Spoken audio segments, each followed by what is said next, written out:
Nya katong kuha na sir, taga kwarto sir, taga Umibiran, Mabini, Davao de Oro. Nakay Nya iyang asawa, panganakay naman to iyang asawa, lo ipaligay sir.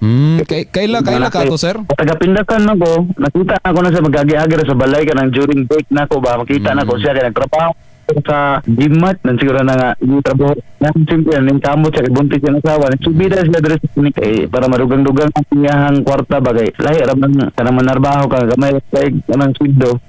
Gusto sa siguro diri siya subida siya sa Namulawan siya. Unsa man iyahang trabaho po diya sir? Mga abantiro na sila sir. Sa tanit, abantiro or kanang atrasero ba? Sa minahan lang gihapon sir. Correct sir, correct sa minahan diri sa panel. Pero na yung kanang kuha na small scale lang sir, dili na sa kumpanya.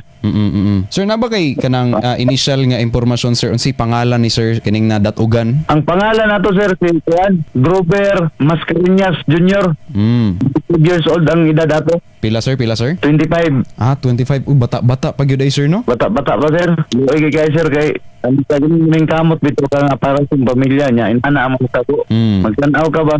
Tuan mo sakit yung ganpod kay ang tao nga ning kamot para masulbad iyang problema. Sila siya kanang mato nga amo na lang kuan. Tabangag mayo naman to ang mga firman po